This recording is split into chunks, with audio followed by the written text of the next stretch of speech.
Ani maqaan koo Amaanuel Baalchaan jedhama.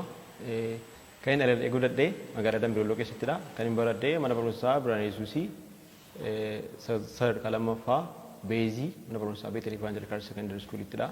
Kan inni barsiisu Dambidolloo Yuunivarsiitii irraati. Wiirtuu Makaanikaal Injiniringiitiini.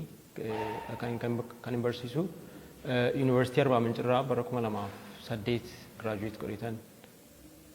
Gara hojiidhaan gara Bishooftuu Automotiivii yookaan immoo Dajanaa Aviation Industrii keessaan seenee achi waggaa 4 erga hojjedhee booda gara Yuunivarsiitii Dambidolloo dhufe.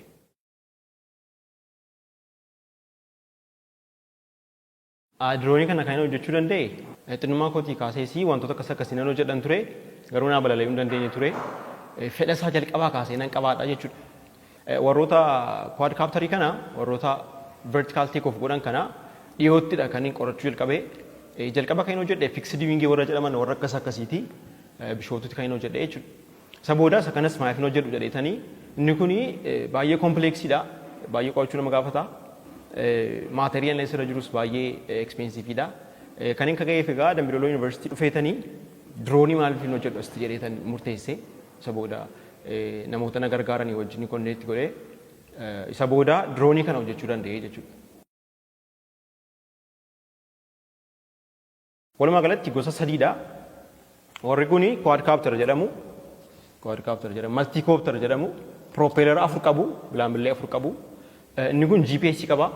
Inni kun immoo inni kunis akkasuma ta'ee quadcopterii ta'ee inni kuni maanuwaaliidha. Maanuwaalii jechuun maanuwaaliidha kan nuyi balleessinu. Dirooniin kuni waan nama dhibu gosa baay'eedhaaf ooluu danda'a. Hojii gosa baay'ee hojjechuu danda'a. Fakkeenyaaf an amma kan inni yaade kan inni practically agarsiis jira.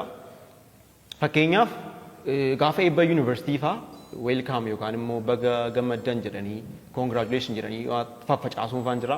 Wantoota akkasii hojjechuu dandeessi. Lammaffaan immoo roobootik aarmiitti hojjennee sarvoo mootoriidhaan hojjenna. Makaanizimii waan akkas jedhu wayiitti hojjennee fakkeenyaaf iddoo ta'e fakkeenyaaf boolla ta'e wayii keessa yoo waa bu'e boolla sana namni keessatti lixuu hin danda'u ta'e wantoota isheen baattu yoo ta'e wanta sana qabnee achi ol fiduu dandeenya jechuudha.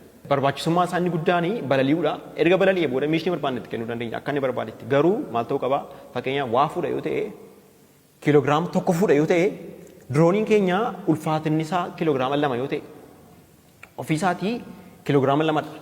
Kiiloogiraama 1 sana fuudhee ka'uu danda'u qaba. Waan akkasii kana yaaduu qabna gaafa kana dizaayin kun.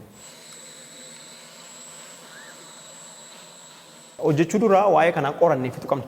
Waa'ee kanaa qorachuuf waggoota 2 walitti fudhateera. Fakkeenyaaf kompoonentiin asirra jijjiiranii baay'eedha. Kompoonentii 30-40 waliin ta'u.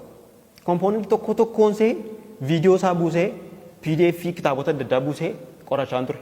Ergan sirriitti baree booda waa'ee kompoonentii sanaa akkamittiin akka hojjetu hojiinsa maal akka ta'e specification isaa akkam akka ta'uu danda'u hammam akka ta'uu danda'u erga hunda isaa qoradhee booda kompoonentii sana immoo fiizikaalii argachuun akkamittiin danda'ama jedhee yaade kompoonentii isaa kan argachuun baay'ee cimaa biyya keenya keessaa keessumaa baatirii isaa liipoo baatirii kan jedhamu kun xiqqoo see rakkisaadha deenjaresiidha eksplosiivii waan ta'eef biyya keessa salphaatti galuu dhiisuu danda'a. Mi'oota kana argachuudhaaf utuu hin bitatin lafa inni jiru argachuudhaaf baay'ee ni dhama'ee.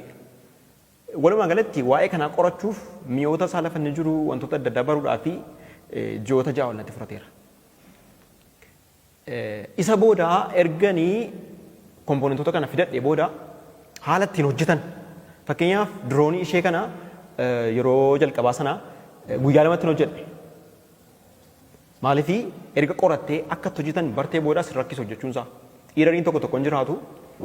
Kan baay'ee na rakkise hojjechuu isaa caalaa balaliisuu isaati. Balaliisuun isaa baay'ee cima. Balaliisuun isaa baay'ee namatti ulfaata. Maaliif kontirooliin keenya wanta 8 to'anna. Wanta 9 to'annaa jechuudha. Viizuwaalii diroonii keenya ni ilaalla. Kana balaliisee lafaa ol kaasee adeemsisuun jajaa wal natti fudhate.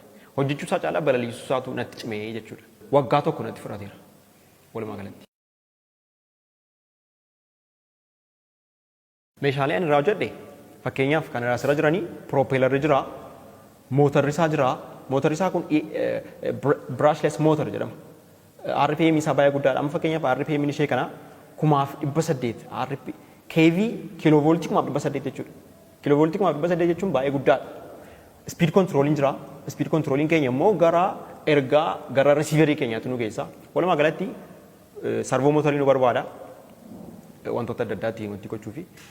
Propellera motoradha. ESC speed control. GPS nu barbaada. Fly control walumatti jira component isaa fly control nu barbaada. Receiverii nu barbaada. Frame kana yoo hojjechuu dandeenya hojjenna. Hojjechuu baanne immoo bitachuu dandeenya saayizii barbaanne. Fakkeenyaaf frame isa kana akkasittiin ofii makootiin hojjedhe warroota kana garuu bitama frameonni kin bitamu. Eega bitame booda boordii isaa irratti bassitee liidiidhaan bassitee positive negative isaa ilaaltee hunda isaa ilaaltee specification isaa ilaaltee dhaqaniiti irratti bassitu jechuudha. Kaartoonii faanis jira asirra. Inni kun fakkeenyaaf amma inni kun mukadha. Inni kana mukarraan hojjedhee MDF dhaan hojjedhee kun immoo aluminiyemiidha. Aluminiyem wantootuma asii gaggatame irraan hojjedhee waan nama dhibu kuni 3D printeriidhaan hojjedhe kana. Asumaanii 3D printeriin yuunivarsiitii keenya karaa steam power nu dhufeera.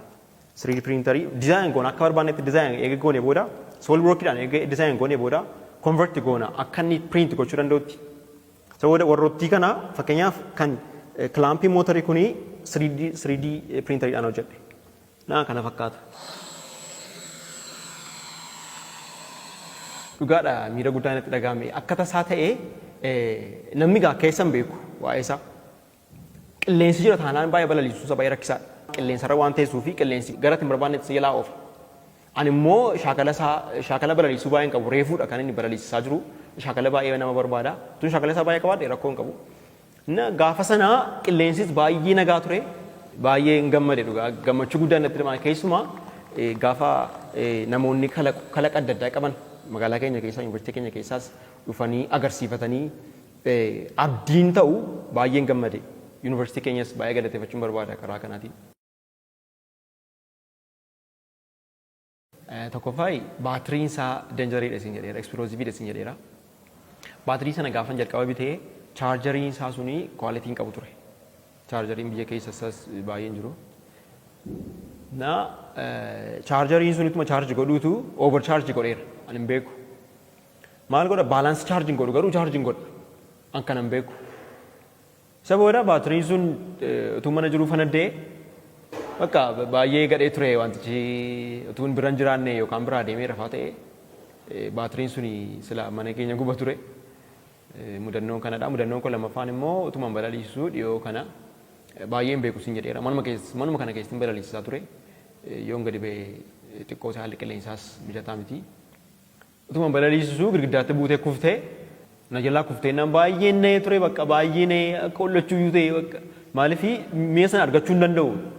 Al tokko na jalaa cabeennaa yookaan daameejii ta'e argachuu waan hin dandeenyeef baay'een na'ee gaafa ilaaluma waayyuu hin taane cimtuudha waayyuu hin taane. Mudannoon koo kana lamaanidha. Karoorri koo gara fuulduraatti ani kan warroota kana kan hojjedheef namoota amansiisuudhaaf. Bira naanna'an jira jechuudha kaayyoo gosa jalqabaa isa galma koo bira. Kaniin gaafa bishooftu ture proposaalii isaa hojjennee wanti hundumtuu xumuramee moodelii isaa hojjennee balaliisnee xiyyaara guddaa hojjechuun barbaada. Xiyyaara nama lama baachuu danda'u. Fakkeenyaaf amma xiyyaarri kun wiingiin isaa gabaabaadha. Wiingii isaa xinnoodha. Wiingii isaa gaafa guddachaa deemu stabilitiin isaa gara zeerootti siqaa deema. Kanaafiyyuu xiyyaara guddaa hojjechuun baalaansiidhaafis gaariidha. Wantoota yertuudha irraa hojjetama. Wantootuma naannaa keenya irraa argamu irraa hojjetama. Yoo baay'ate injinii isaatiif propellera isaadha kan inni biyya alaatii fidamu. Xiyyaara sana hojjechuu nan danda'a. Isa hojjechuudhaaf inni kan inni warroota kana hojjechaa jiru namoota amansiisuudhaaf. Kaayyoon koo xiyyaara guddaa hojjechuudha jechuudha. Xiyyaara guddaa hojjechuudhaa fi wantoota adda addaa nama barbaachisaa. Sana guuttadhee yuunivarsiitiinis na gargaaree xiyyaara sana hojjechuudha jechuudha. Yoo waaqayyo jedhee xiyyaara sana hojjedhee akkan balaliisisu abdii guddaan qaba. Dargaggootaaf kan inni naamu keessumaa warrooti kalaqa toora kalaqaarra jiran sammuu kalaqaa warri qaban akka isaan jajjabaatan kalaqii tokkoffaa biizinasii keessa galuu danda'a. kalaqne. Fakkeenyaaf wanta tokko kalaqxee wanta namni barbaadu tokko kalaqxee nama sanatti himtee proposaalii isaa hojjettee waan akkas akkasiin hojjechuu barbaada. Ati kana rakkatta waan ta'eef gara kana humna namaa kana gara maashiniitti jijjiiruu barbaada jettee yoo nama tokko mariisistee namni sun baay'ee gammada. Maashinii sana hojjettee kennuufii dandeessa. Namoonni dargaggoonni kennaa kalaqaa qaban akka isaan baay'ee jabaatan maatiin isaaniis akka isaan jajjabeessan dhaabbatii barnootaa dhaabbata riisarchii naannaa sana jiru magaalaa sana irra jiru aanaa sana irra jiru keessumaa manni barumsaa elementarii haayiskuulii pireparaatoorii kanarratti akka isaan jabeessanii hojjetan akeekkachiisa.